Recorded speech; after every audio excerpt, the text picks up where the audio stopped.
Now, I want to kind of show you this, how this tote has been sitting for several months. And I wanted to show you how water is more dense than oil. Oil is lighter, so oil tends to float atop of water.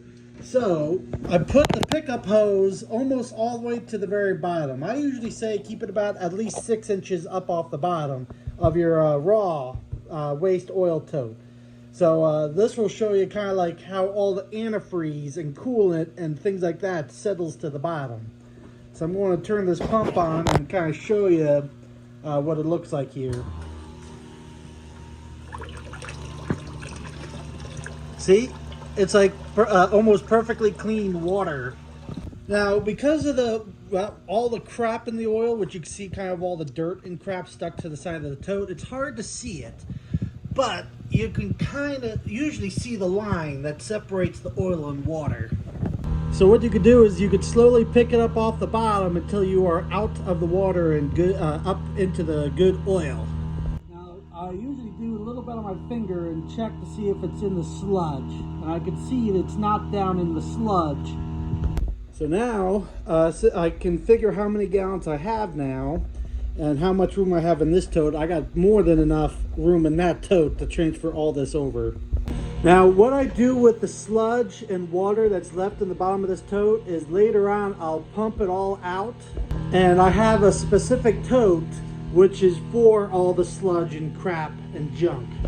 And that stuff is what I take, like what I'll do is after it settles out, everything above the water I'll use to burn brush and garbage and things like that. All the water I have to take to a treatment plant. Now, there's a couple of them in Pennsylvania, like they do a lot of like water treatment for like the fracking pads and things like that. So that's where this water will have to go once I get enough of it. But I don't usually get that much water because I normally, when I go pick up the oil, I normally am only pumping off the top of their tanks to begin with, not going all the way to the bottom. So I don't get that much water. I get more sludge than anything. Now the sludge is like the dirt, metal, dirt, carbon, you know, things like that. That's the stuff I put in a tote, you know, and I'll use that to start bonfires. Every about 300 gallon batch, I have roughly 10 gallons of sludge after everything is all done.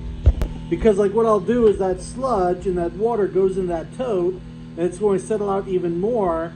So like the top half of that is clean fuel. I can get more good fuel out of it. And then there's about maybe 50 gallons of sludge. And then there might be about 20 to 25 gallons of water at the bottom.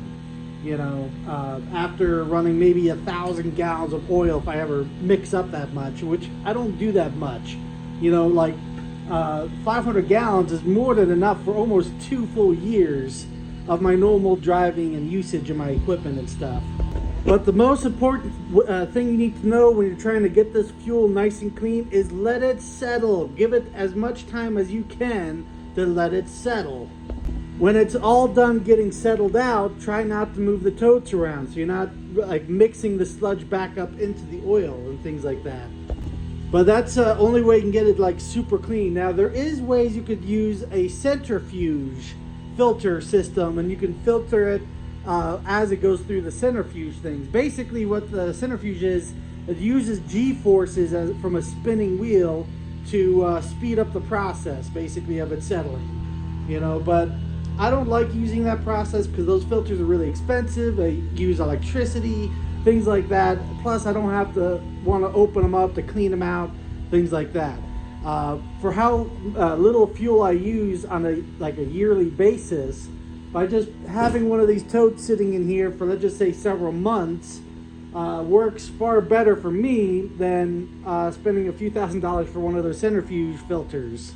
Now, if I was using, let's just say, running the generator full time, non-stop, which I'm using about 250 gallons a month, then I would have to look at getting one of those centrifuges that can filter the oil a little bit faster than what the generator can burn or use, things like that. Then I would have to use a centrifuge. But just for my little bit of usage I do, this is perfectly fine. Now here's one of my empty totes so I can show you the sludge I'm talking about that settles to the bottom. So this was one of my mixing totes where I mix the oil and gasoline with, which changes the viscosity of the oil, makes it thinner so more carbon settle out.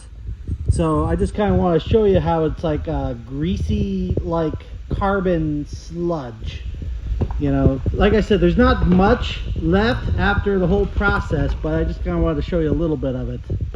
So what I'm going to do is I'm going to use the wet dry vac and suck this out and put this in that other tote.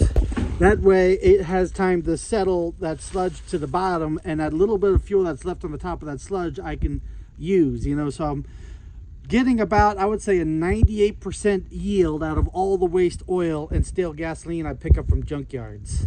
Out of the 2% of like water and sludge and junk, I would say half of a percent is water, 1.5% is sludge, and that 1.5% of sludge I use, like I was saying before, to start bonfires and burn brush and crap.